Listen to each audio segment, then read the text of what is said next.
Behind me is a Lockheed Super Constellation here at the Qantas Founders Museum in regional Queensland, and this aircraft plays an incredibly important role for Qantas because for them it was the first ever pressurised airliner in their fleet. Now, for many aviation engineers, this aircraft was known as the best three-engined airliner for its era.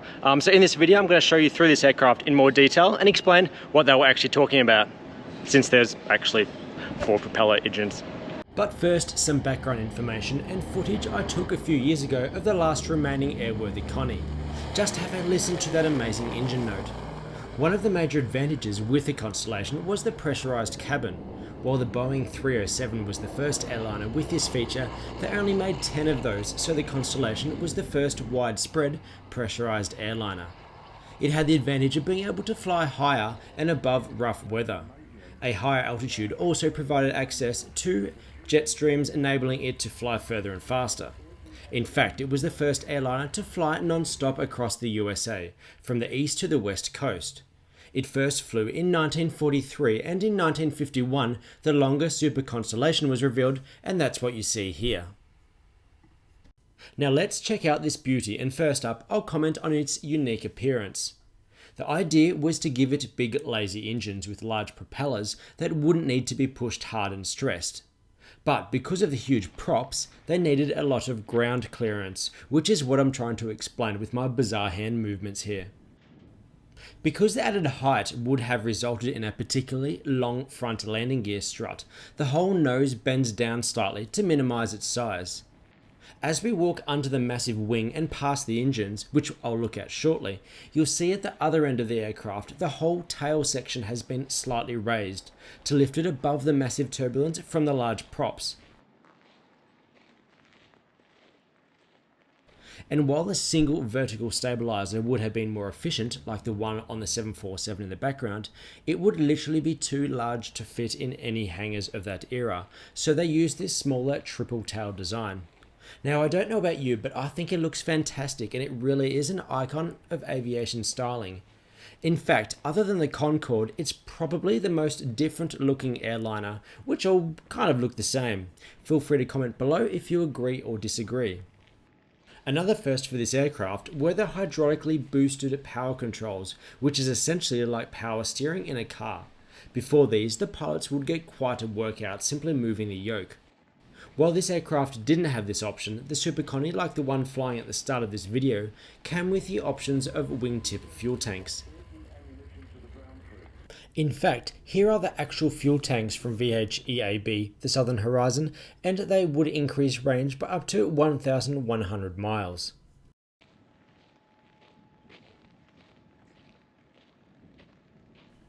On display in the museum is one of the Wright R3350 air-cooled 18-cylinder engines. Not only were they supercharged, but they had this unique turbo compound feature, where the exhaust gas would pass through 3 turbines, which would then themselves add extra power to the engine's crankshaft. That all sounds pretty complicated, and they were also pretty unreliable. In fact, Qantas would have these engines stored throughout the world so that they could be quickly swapped if one broke down at a distant airport. It was not unusual to land with only 3 engines operating, hence the joke engineers would make that it was the best 3-engined airliner. And even though this particular engine hasn't been used for literally decades, it's still dropping oil, which is impressive. Now let's check out the inside of this aircraft. Qantas was limited to short hops around the Asian Pacific region, but this aircraft had the range to fly much further. From 1947, the Constellation flew to London on the Kangaroo route, and in 1958, 2 Super Constellations would leave Sydney and fly around the world in opposite directions, arriving home 6 days later. The Constellation had room for 38, while the Super Connie had room for up to 85 passengers. On the left here are replica seats. This particular aircraft was actually a freighter and never had windows, so they've inserted these mock-ups that are similar to what you would have got in an actual passenger Constellation. On the ground is the Constellation's layout, and you'll notice that all the seats were the same. The cost of a return ticket between Sydney and London was the equivalent of 30,000 Australian dollars. So while the golden era of flying looked great with lobster and caviar, it was still incredibly expensive, and essentially every seat was first class. Another interesting thing was that the luggage compartment was at the front of the plane. This is because the engines were actually much louder up there, and while it was perfectly normal, passengers would have got a fright seeing the flames shooting out of the exhausts. A cheaper tourist class was introduced in 1954 with the Super Constellation, although there were only a few of those and they were all up the front near the noisy engines. It wasn't until the 707 that economy class actually took up more of the plane than first class did. These two hatches are the over-wing emergency exits. Now, there weren't any inflatable slides that you see on modern airliners.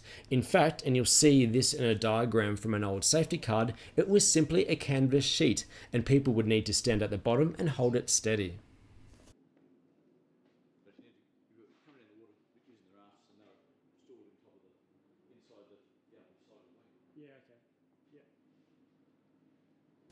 In 1954, the Super Constellation flew the Olympic flame to Melbourne, which raised obvious safety issues. It was stored inside this asbestos-lined box, with his fire extinguisher next to it, although to me, they look pretty close. If it did catch fire, you'd kind of need to reach into the fire to get their extinguisher to then put the fire out. Thankfully, the fire remained under control. And moving forward, we learned the history of this specific aircraft. As I mentioned earlier, it started life as a US Navy freighter and built in 1953. In 1981, it was sold to a fishing company who flew it between Manila and Japan. In 1988, it was impounded due to a legal dispute and abandoned the following year, where it sat and rotted through floods and cyclones. In 2014, the Qantas Founders Museum purchased it and brought it back to Australia for the restoration process. Now check out this photo here of the flight deck, because the restoration of that area in particular is incredible. And speaking about the flight deck, let's head inside and have a look. So on the right here, you've got the flight engineer's seat. While the pilot had the thrust levers and reverse thrust, everything else to do with the engines was controlled by this guy, including prop pitch and fuel mixtures. They'd also have control over the engine fire extinguishers, as you can see on the wall here, and below that is the pressurization system. Here you've got the emergency crew escape hatch, and swinging back around, the co-pilot would sit here on the right hand side and the captain on the left. The circular control there was for the nose steering wheel, which was something the first officer wasn't let near. Continuing around were the crew oxygen tanks, in case the pressurization system failed, and then here is the radio operator's seat. So there are 4 crew on the flight deck, with a 5th, the navigator, sitting outside, although the chair has been removed from this one.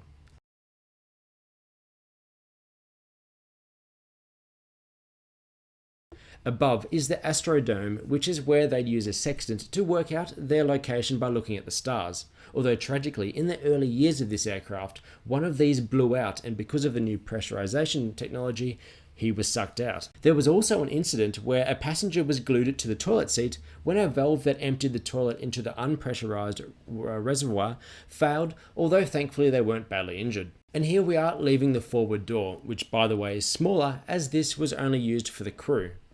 The passengers would all use the larger rear door. And by the way, how incredible are these views, both of the Connie as well as the other Qantas airliners in the background. In 1959, the Super Constellation was made obsolete with the arrival of the first Qantas Boeing 707. In fact, it was this very one, VHEBA, which brought Australia into the jet age, and I've got a tour through that aircraft on my channel. Thanks for watching, and please give this video a thumbs up. Please check out my channel for many other videos, including more detailed tours through other aircraft on display here at the Qantas Founders Museum and other aviation museums around the world.